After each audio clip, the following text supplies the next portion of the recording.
Hey guys, excuse my voice, I'm a little sick, but today I'm going to be showing you how to install stainless steel brake lines on your car. I'm doing mine on my 1998 Subaru Impreza 2.5 RS. Anyways, this is what they look like. They look like stainless steel brake lines, DOT approved, that stuff. This just floats freely.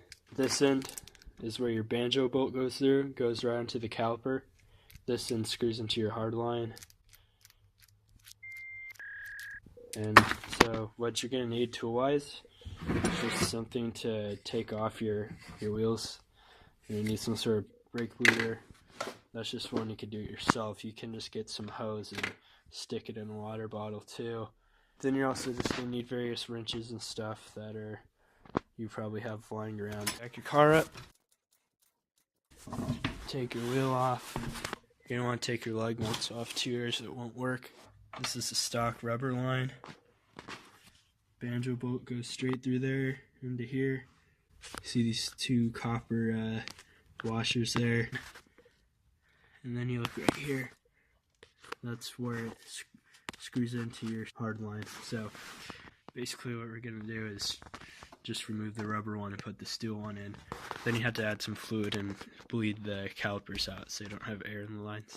Take your key, throw it in your ignition and just click it once. And then you can respin your steering wheel, and then your rotors will be able to turn more too, as you can see. So you turn it like this and it just gives you a much better angle to get in there at. Alright, so I'm just going to go ahead and get a pan or something to let all the brake fluid drip into. Also, if you have painted brake calipers, you're going to want to make sure not to get too much brake fluid on them, because it will eat through the paint. You're going to want to try and find a flare nut wrench or a line wrench. You can see here that has 6 points of contact rather than a standard, 3. So that just works a lot better on like soft fittings that could be brass or anything like that. You don't want to really get those scratched up too much. Just go ahead and crack that guy. Especially on an older car, you're going to want to use one of these because you don't know how old these are, and if you strip one of these, it kind of sucks. So you can see there's some brake fluid starting to come out of there. I'm going to go ahead and close this off until I'm ready on the other end, just so it doesn't keep dripping back in and make its way to my headers and stink up my car when I drive more than it already does. Now I'm going to go ahead and remove the banjo bolt. I already cracked it loose. Just expect something to get on your calipers and then just wipe it off. Cut out for a bit, but it was poured out decent. Go around and wipe all that stuff off. Don't cry if it gets on your calipers for a second. Just wipe it. Okay, go back to the part where it connects to the hard line, and you don't really have to worry too much about air filling up your entire braking system because there's less dense in the brake fluid, so it's going to rise to the top here anyways. That's why you always got to make sure your bleeders are on top. Before you start unscrewing that, you're probably going to want to take the clip off first. You're going to have some sort of clip in there holding these this fitting in there. Because you see when I'm tapping this thing, there's all sorts of dust coming out. And plus, if you get dust and crap in your brake lines, dirt, metal, it's not good. You can scratch up the seals on your pistons in there and cause leaks and decreases in your performance and all that. Clip holding your line in may be different than mine, but they are pretty similar. You just want to get in there and under it and look how it works. Mine's probably going to come out just like that. You can see what it looked like. Went in just like this. Tapped it a couple times as a mallet, then I just popped it out. Now you can see this whole thing moves. So, remove that. More fluid spill out. Then take off your rubber line. For these lines, the new steel ones, they're universal, they aren't one-sided. You could put whatever one you want on whatever side. I just threw the old line in this bag so it doesn't leak all over my garage. Okay, so there's 2 of each of these parts in pairs in that bag, which is nice because they included a new clip, banjo bolt. It's of questionable quality, but it's not really holding up to any high forces there. Then 2 copper washers, and then this rubber thing, which seems like you could use it for a plug here on the... Oh! I'm not going to use that anymore. It's got dirt all over it. I don't think we need it anyways. So I'm going to go ahead and clean any dust I got off of there. Alright, well, sorry I don't have a tripod. So what you're going to want to do to install this, looking at the back of the caliper, you're going to want to take your line, put it on like that, but you're going to want to have your washers on there. The banjo bolt, it's going to look like this. Put 1 copper washer right there. Brake fluid's holding it on a little bit. Another one there. Banjo bolt, stick it through.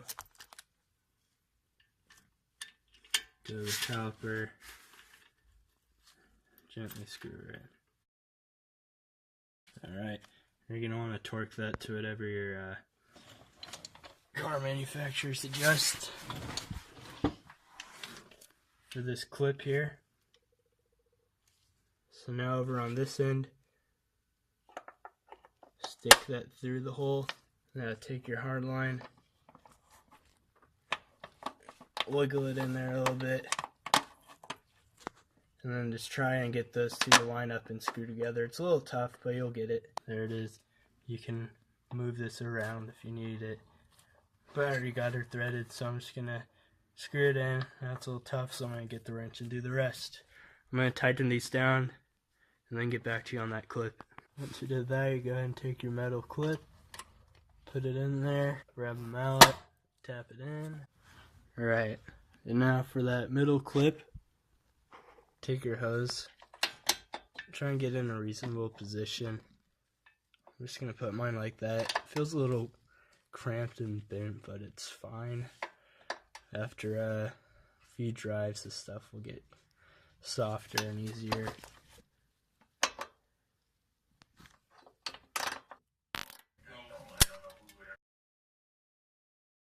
So once you get both sides done, you're going to go ahead and start to bleed your brakes. You're going to need some brake fluid. I'm using DOT4. If you don't know what to use, you can read your brake fluid reservoir cap or look in your owner's manual. DOT4 and DOT3 are basically the same. DOT4 just has a higher boiling point. You probably lost a lot of fluid during this, so you're going to want to take some of this and top off your reservoir.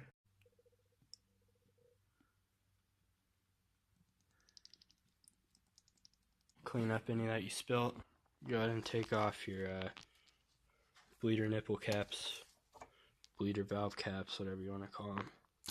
You can choose to bleed your brakes in whatever order you want. I'm just doing the front 2 calipers right now. So I did the passenger side, and now I'm doing the driver one. Do it whatever way you want. You can do all 4. So I have my 1-man bleeder thing here. You're going to want to do the inner bleeder valve first, then the outer one. If you just have 1 valve, just do that one. Put this little any size hose on there that fits. Make sure it fits tight. Pretty much should be airtight. Alright, so once you got it on there and you're pretty sure it's decently tight, go ahead and get your a wrench that fits this bleeder valve. Mine's 11mm. Go ahead and crack it open. I'm going to set the camera down. You won't see me do it just because I don't want to ruin anything. Okay, so crack it open just loose. Do it till you can just wobble the bleeder a little bit. Sometimes you'll be able to see fluid come out of it, and that's when I leave it there. So leave it cracked open a little bit. Make sure your hose is on there and you're connected to your reservoir. Go to your car, go to your middle pedal, the brake pedal. Sorry, there's no flash. But go ahead and push your pedal 2 or 3 times. Bring it all the way to the floor. Might be hard. Once you do that, come back. See. Okay, so you see how there's still a bunch of bubbles coming out of here? That means there's still a bunch of air in the line. So 2 to 3 pumps was not enough for this side. So I'm going to make extra sure that that's not pulling in air from around the edges. I'm going to go ahead and do it more times. So I pumped it a few more times. There's still some tiny air bubbles in there, so I'm just going to do it. Come on. Okay, I'm going to do it a bunch more. I switched to the other side. I know I kind of cut off, but this is a better angle to show you. Basically, you're going to keep going back, pumping the brakes and checking this until it's just pure fluid coming out of here, no tiny air bubbles. You can see a massive bubble right here. So keep pumping the brakes and going back here and checking, and then when you're done, crack them closed and then take the tube off. Repeat it as many times as you want. Couple things you gotta be real careful about. Keep your master cylinder completely full the whole time. Just make sure it never runs empty, otherwise you're just gonna pull air in, and then you're gonna have to spend a while sucking all the trying to get all that air out. It's gonna have to go to your whole ABS system and everything, which would suck for you. So don't do that. It's simple, easily preventable. Alrighty, so that's gonna pretty much wrap it up for this video. I'm just gonna hop back over to my car and finish bleeding the calipers and lines and whatnot. And if you'd like to see some live feedback, I guess my reaction of the stainless steel brake lines, I'm gonna upload that right after this in a separate video. I would do them in the same one, but I just don't want to make it unnecessarily long. I don't need a 15-minute tutorial that'll just scare people away, because no one would want to watch that. So I'm going to try and keep it short and sweet. Anyways, if you want to see that, just hop over and check it out. And if you like this video, please, if you're kind enough, subscribe. It really helps. And ask any comments or ask any questions in the comment section below. I'll be sure to answer them. Thank you.